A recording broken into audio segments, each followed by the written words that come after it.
तो तस्वीरें आपने देखी कि किस तरीके से एक्शन लिया गया है, किस तरीके से कार्रवाई को अंजाम दिया गया है। दरअसल पंजाब और हरियाणा को बॉर्डर को जोड़ने वाले शंभू बॉर्डर पर किसान बीते 13 महीनों से प्रदर्शन कर रहे थे, धरना दे रहे थे, अपनी मांगों को मनवाने के लिए सड़कों पर बैठे हुए थे। लेकिन अचानक से यहां पर बुलडोजर गरजने लगता है और उसके बाद होती है ताबड़तोड़ कार्रवाई। जो अस्थायी स्थल बना रखे थे किसानों ने अपने रहने के लिए, बीते 13 महीनों से जो जहां पर रह रहे थे उन सबको तोड़ दिया जाता है। इतना ही नहीं, कई किसानों को हिरासत में भी लिया जाता है।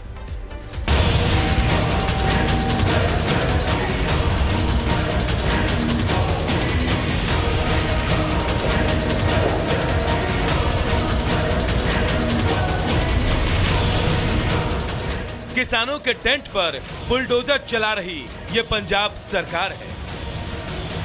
किसानों के प्रदर्शन को खत्म करने की कोशिश कर रही ये पंजाब सरकार है। जी हां, वही पंजाब सरकार जो दिल्ली में किसानों के प्रदर्शन को जोर शोर से सपोर्ट कर रही थी और केंद्र सरकार से मांग कर रही थी कि वो किसानों की मांगे मान ले।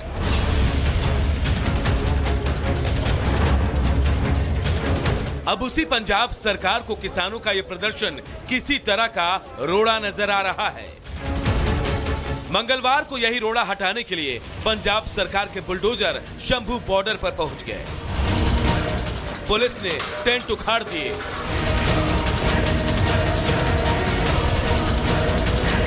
पंखे तोड़ दिए,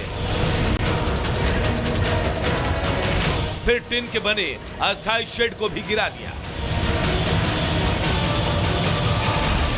पूरी रोड बिल्कुल क्लियर की जाएगी और ट्रैफिक के लिए ओपन करी जाएगी। हाँ जी, हरियाणा पुलिस वाले भी साथ ही अपनी कार्रवाई शुरू कर देंगे और उनकी तरफ से ही डील है। जब उनकी तरफ से खुलेगा तो ये हाईवे चल पड़ेगा। अगर आपको ये सब देखकर हैरानी हो रही है तो पटियाला के एसएसपी नानक सिंह का अगला बयान सुन लीजिए, फिर हम आपको बयान की सच्चाई भी दिखाएंगे।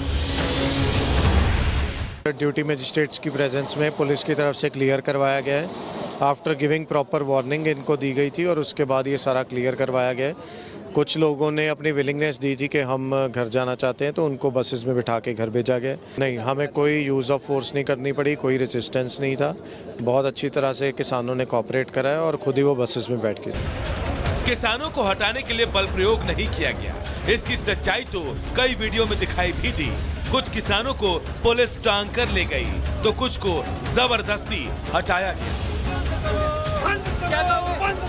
इस दौरान कई किसान नेताओं को हिरासत में भी लिया गया। दिल्ली में किसान आंदोलन के दौरान तब की दिल्ली सरकार और आम आदमी पार्टी के कई नेता चीख कर किसानों को शहीद का दर्जा दिए जाने और मुआवजे की मांग को लेकर हर दिन सियासी दांव खेलते थे। लेकिन आज उन्हीं प्रदर्शनकारी किसानों को रास्ते में आने वाली किसी अड़चन की तरह देखा जा रहा है। Bureau report, Republic Bharat. तो 13 महीने के बाद आवाजाही शंभू बॉर्डर से शुरू हो जाएगी और आपको बता दें कि बुलडोजर एक्शन के बाद अब एहतियातन तौर पर आसपास के जो इलाके हैं वहां पर इंटरनेट सेवा पूरी तरीके से बंद है। तो आसपास के इलाकों में इंटरनेट बंद है। किसानों पर एक्शन के दौरान इंटरनेट सेवा ठप कर दी गई है। शंभू और खनौरी बॉर्डर में बुलडोजर एक्शन की कार्रवाई देखने को मिली। पंजाब सरकार की तरफ से ये बड़ी कार्रवाई की गई है। किसानों को हटाया गया है, प्रदर्शन वहां पर कर रहे थे। अस्थायी कैंप और जो टेंट लगाए गए थे उसे हटा दिया गया है। लेकिन किसी भी तरीके से सोशल मीडिया के जरिए कोई भ्रामक खबर ना फैलाई जाए, इसे देखते हुए आसपास के इलाके में इंटरनेट बंद है। किसानों पर जब एक्शन हुआ तो इस दौरान इंटरनेट सेवा पर भी रोक लगा दी गई है। अंबाला में भगवंत मान सरकार द्वारा की गई इस कार्रवाई ने न सिर्फ कांग्रेस बल्कि बीजेपी को भी मौका दे दिया है। दोनों ही पार्टियों को मौका दे दिया है मान सरकार को आड़े हाथों लेने का, सवाल करने का, घेरने का। यही एक बड़ी वजह है कि जब मुद्दा मिला तो ना बीजेपी ना कांग्रेस मान सरकार को आड़े हाथों लेने में चूक रही है।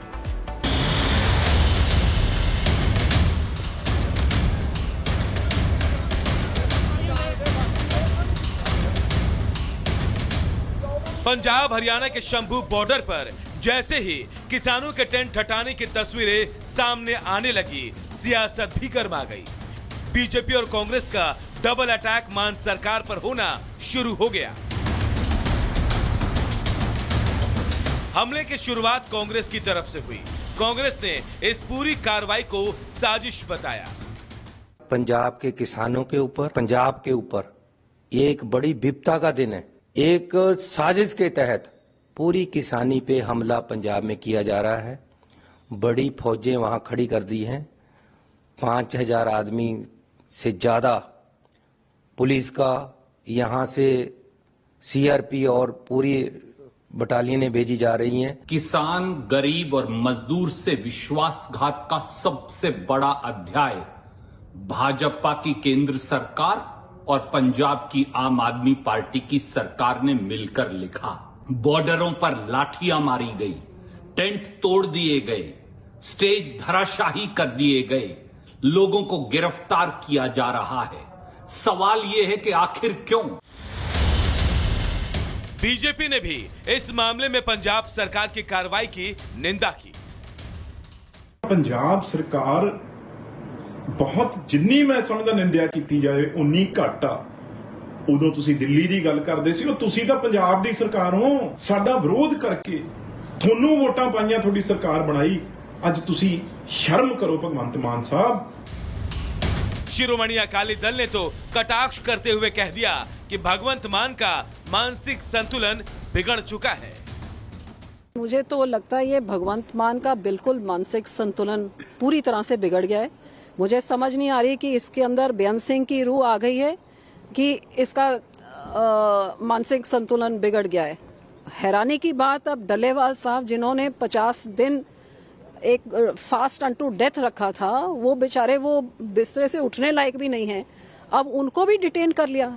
पहले कुछ दिन पहले ये किसानों के साथ बात करते करते बदतमीजी के साथ उनको बोला भाग जाओ यहाँ से, तुम्हें मैं देख लूंगा। ऐसे गैंगस्टरों की तरह बदतमीजी से बात करके जो समझौते, मैं सारे समझौते रद्द करता हूँ।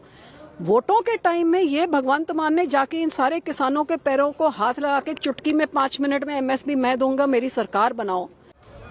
किसानों पर बुलडोजर ने भगवंत मान सरकार की पोल खोलकर रख दी है। चुनावी मौसम को देखते हुए भगवंत मान किसानों को अपना बना लेते हैं और अब उन्हें प्रदर्शन तक नहीं करने दे रहे। देखना होगा कि इस मामले में अभी सियासत और कितनी गहरी होती है। Bureau report, Republic Bharat. अब आगे बढ़ेंगे, बात नागपुर हिंसा की करेंगे, क्योंकि नागपुर में जो हिंसा हुई इसके बाद पुलिस लगातार एक्शन में दिखाई दे रही है। ताबड़तोड़ गिरफ्तारियां भी हो रही है। अब तक 50 से ज्यादा आरोपियों की गिरफ्तारी हो चुकी है। बाकियों की तलाश भी जारी है और हिंसा के सबूत भी पुलिस जुटा रही है। और इसी के साथ ही अब पुलिस तैयारी कर रही है अफवाह गैंग पर कार्रवाई की।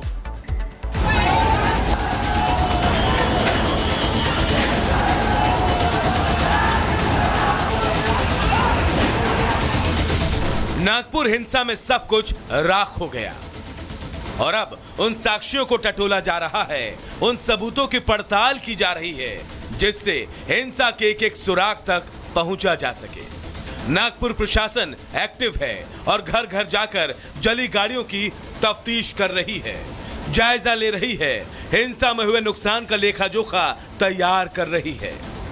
6 FIRs रजिस्टर हुई हैं मतलब उस जगह में जो लिंक्ड हैं उसमें, तो जो 6 जो FIR हुई हैं अभी तक उन सब में कार्रवाई चल रही है।